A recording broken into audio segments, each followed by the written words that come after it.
Good evening, everybody. I now turn to another aspect of a topic I've been examining for a few months, that of fertility and what is going on in modern society. And I'm turning to the woman's angle on it. It's almost too simple to point out that most of the users of reproductive medicine are women, and the providers, men. Early on in my chairmanship of the Human Fertilization Embryology Authority, I heard a respected doctor comment that he had made 1,000 women pregnant. I wondered what was going on in his mind. Women appear on the scene as grateful patients, nurses, counselors, members of ethics committees, and quite often as scientists. There is a great deal of money to be made out of successful IVF, but not by the women.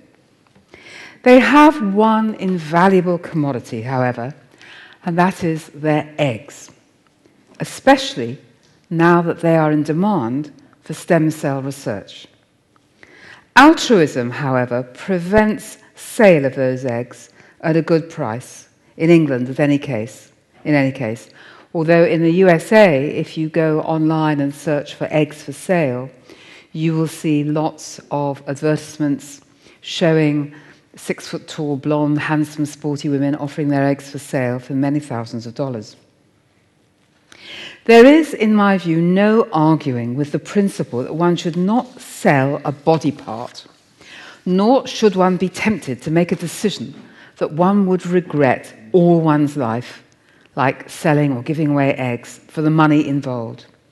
A pity, however, that this disadvantages the people who really need to recoup, namely the women. There are some interesting feminist questions which I will just pose, but cannot answer them all this evening, whether for lack of time or theory. Are there different perceptions by each gender of infertility and fertility treatment? Is there equal treatment or special treatment for women in fertility issues? Is there male bias in fertility law and ethics, and male perceptions in the administration of treatment?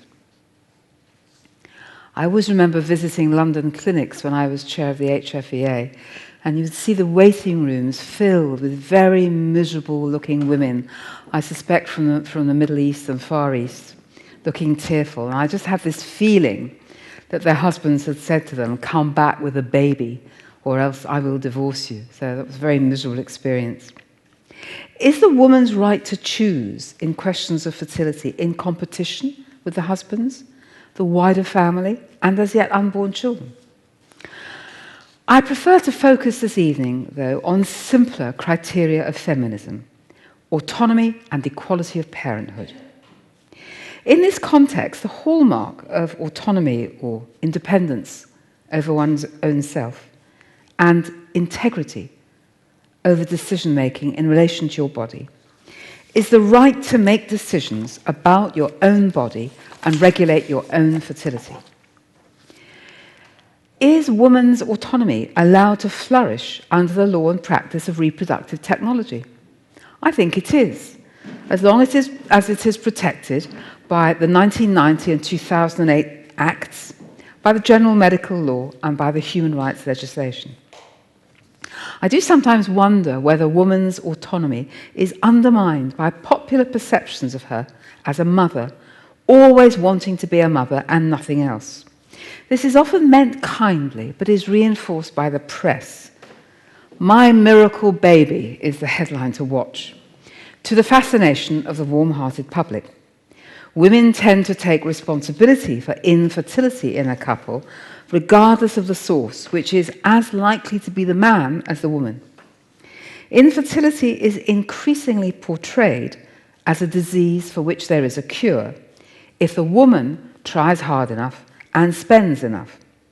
This portrayal is a bit like the description of the exhortation to fight cancer, as if it is the victim's fault for succumbing. You may remember the columnist John Diamond, who died sadly, but he wrote a book called "Because Cowards Get Cancer Too." about this notion that if you just keep fighting, you will overcome it, which is not actually the case.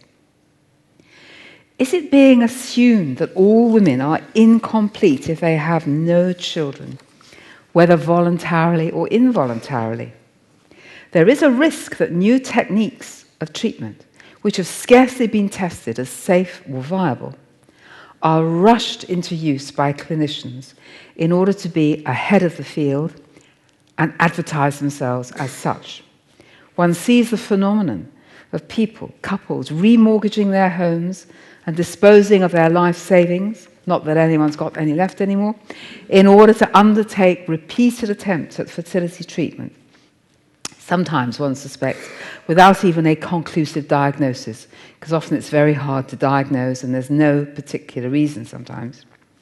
There is a case for saying that the single most ethical principle in this whole field would be to ensure that the National Health Service undertook some fertility treatment all over the country, and not just patchily, as at present, the regional lottery. Is it acceptable for a private doctor to encourage a woman to undertake 10 or more treatment cycles? And has he had regard to her feelings about this and the effect on the child were it ever to be born? Are the doctors themselves feeling like failures unless they keep chivying the woman to have more treatment?